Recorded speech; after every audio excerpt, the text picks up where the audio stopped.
hemos enlazado a la Capirucha con nuestro corresponsal, periodista, escritor, pero sobre todo amigo, José Pérez Espino. Pepe, buenas tardes.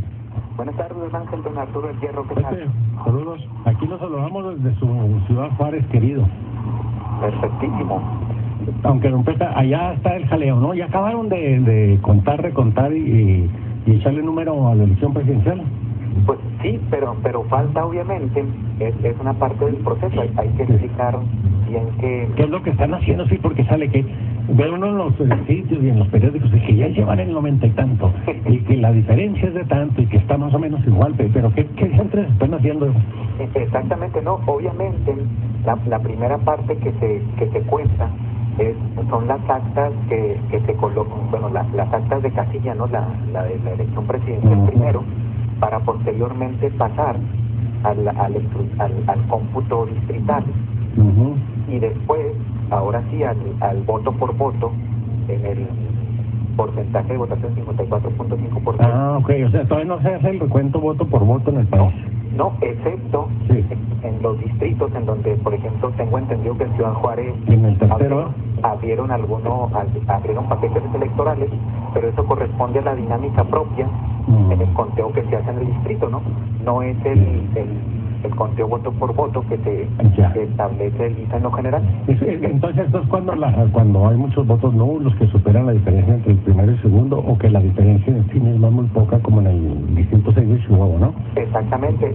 La ley establece muy claro que cuando hay una diferencia mínima entre el primero y segundo lugar de menos 1%, se tienen que abrir los paquetes por oficio, ¿no? O sea, es decir, aunque no haya ninguna impugnación, pues se abren precisamente para como una forma de darle claridad o legitimidad al proceso, ¿no? Es el caso del 06 de Chihuahua, por ejemplo. Sí, que es lo curioso porque lo ves así de lejos, ¿no? Y entonces dice, bueno, entonces ya reabrieron más de la mitad de los paquetes presidenciales y quedó exactamente igual, pues ¿cómo no? No, todavía no los abren exactamente, o sea, falta esa etapa. Ahorita nada más es lo que dice la ley, es el cómputo distrital. O sea que nada más se pusieron a sumar las actas de casilla. Exactamente, todas las actas de casilla. Y se abren los paquetes, por ejemplo, ustedes verán, inclusive si revisan en su propio, en la casilla donde votaron, está el acta afuera, ¿no? La manta. La manta. La sábana le dicen, ¿verdad? No sé por qué. La sábana. Si ustedes lo verifican, a lo mejor en el cómputo del PREP puede haber un error o una diferencia. O entonces dicen, bueno, es que ahí pusieron mal el dato. Sí, un error de dedo o algo así.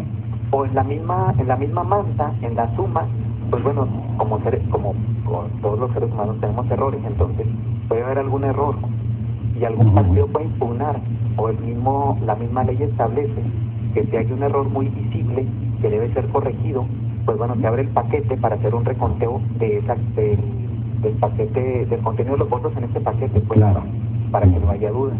Pero ese no es todavía el conteo voto por voto. O sea que esta es la fase, digamos, protocolaria o reglamentaria de cualquier cómputo en cualquier elección.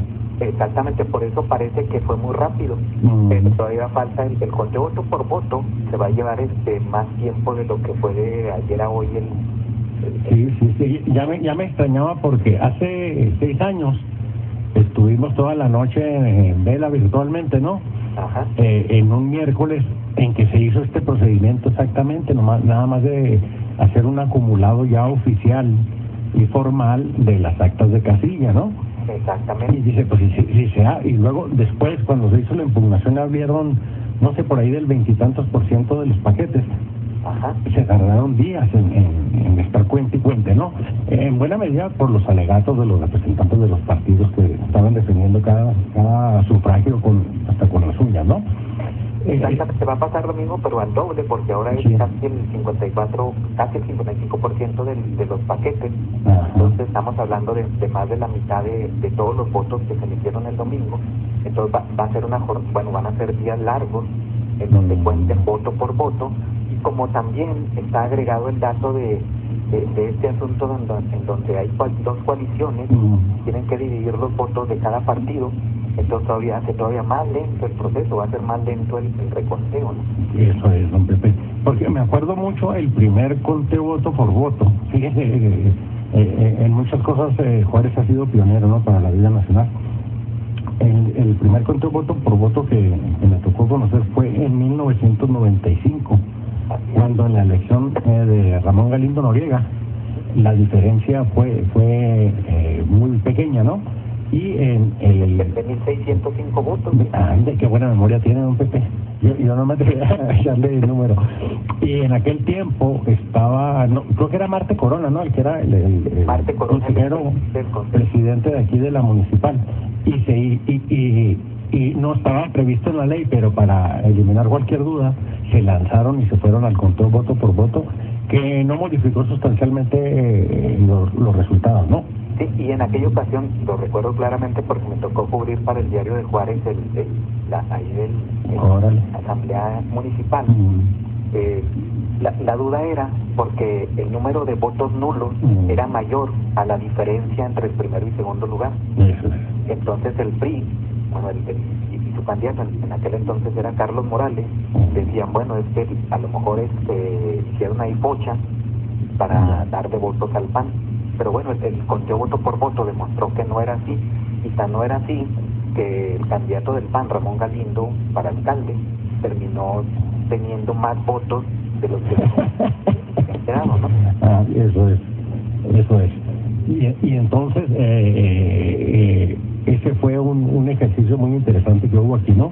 Exactamente. Entonces, ahora bien, también tenemos que explicar que el dato del reconteo voto por voto se tiene que distinguir de las demandas que existen por la impugnación que va a presentar, según lo anunció Andrés Manuel López Obrador, de la elección presidencial, porque bueno, están diciendo que hay compra de votos, que hay una serie de situaciones previstas en la ley del sistema de medios de impugnación, que es el argumento, o más bien dicho, la ley que contiene los elementos que tienen que ser demandados, pues, o presentados.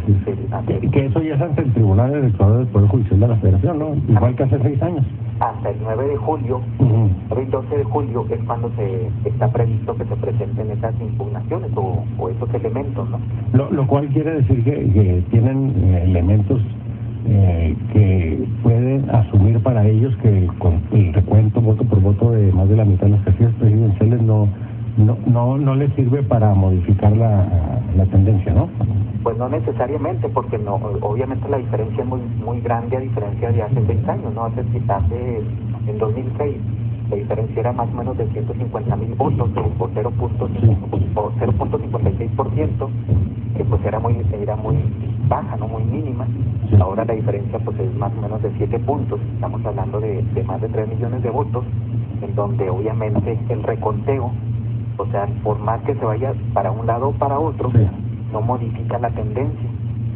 Inclusive por eso decía que tenemos que explicar eso, porque aunque se abrieran el 100% de los paquetes y se cuenten todos, no necesariamente se va a modificar el resultado, ¿no? El resultado general, ¿no? Sí, porque es mucha la diferencia, o sea, 3 millones de votos no es muy difícil y que hayan podido ser impuestos en la casilla, ¿no? O sea, o que se pueda encontrar ahí en los paquetes electorales algún indicio suficiente.